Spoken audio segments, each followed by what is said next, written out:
terms of democratization and secularization of this world region, I mean, the results are rather poor, I would say so. But now I would like to switch, having talked a lot about television, to Arab quality daily newspapers. And Riyad Sidawi is going to present the Al-Hayat point of view, pan-Arab daily newspaper based and produced in London.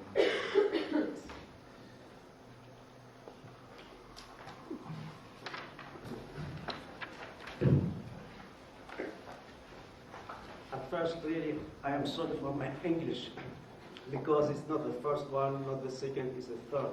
It's my third language. So maybe if I have a problem with concept or vocabulary, I will speak in French, and my friends, they will translate it into English. Or in Arabic. Yeah, or in Arabic, yes. At first, I have a brief historical introduction, but I insist on this concept. I think it's a password when we speak about Arabs media. I said this concept is Arabs media Cold War. To understand what's happening in Arab media, we must insist on this concept, Arabs media Cold War.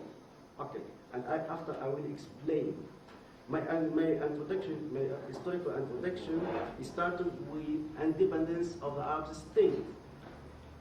The first period of domination was Egyptian from 1956, after the Suez problem, till 1974, the press Egyptians dominate the Arab world, especially with the Ahrams, the daily newspapers Ahrams.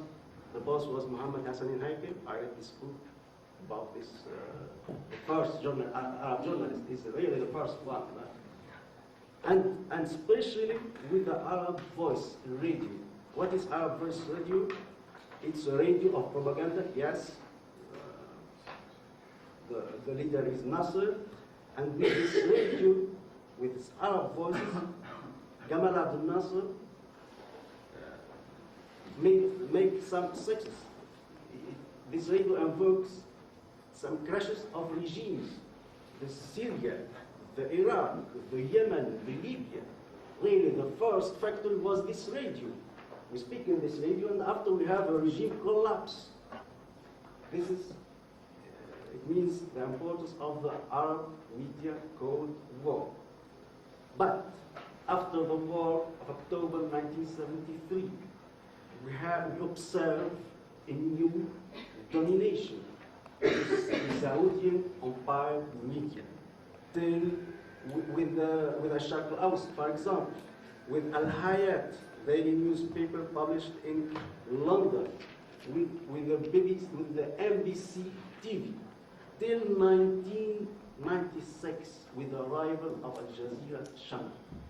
There is a new concurrence, and Al Jazeera imposed itself weekly and becomes really the first mass media. And now I can speak about the domination of Al Jazeera. More than Al Jazeera, it becomes Al Jazeera groups. We have Al Jazeera, we have Al Jazeera documentary station, we have Al Jazeera direct, and now Al Jazeera prepared a new newspaper, Al Jazeera newspaper, to eliminate Al Hayat. And the editor-in-chief of this newspaper is the ex-editor-chief of Al Hayat, Mr. Abdullah Badr Khan. But it's a problem of money. They gave him more than money, and he becomes the first editor-in-chief of Al Jazeera newspaper to eliminate Al Hayat. This is my historical introduction.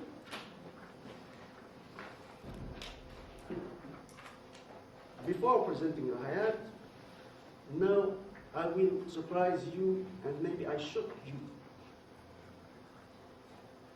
Arabs media are controlled by the secret service, by the police. Any objection from Arab journalists, for example? What's that? Say that again. Arabs media are controlled by the secret service, by the Minister of the Interior, not the Minister of Information. So the most, okay, not all. Sometimes we have some little states, but the most are controlled by the police. The Hayat is controlled by the police? I can't. I will present you Al Hayat. One step at one time. Okay. Now I will give you maybe a funny example. For example, I'm staying in Geneva from 1994. Every day I read the Swiss, French newspaper. Le Temps, Le Courrier, La Tribune de Genève, La Liberté, Francfort, le 24 heures de Lausanne, Le Matin de Lausanne, and every day I find articles criticizes Mr. Christoph Blocher. Who is Mr. Christoph Blocher? He is the the federal Minister of Justice and Police. But every day they criticizes Christoph Blocher. But never I find an article that criticizes the Migros or the Coop. Okay? I explain for Harvard Swiss. The Migros and the Coop is the strongest supermarkets and supermarkets. Everywhere you find the Migros and the Coop. Why? Because every day you have two cases in color about publicity from Migros and from the Coop. It's very easy to criticize Christoph Blocher, strong man, but never can criticize Economics yes. journalism. All right.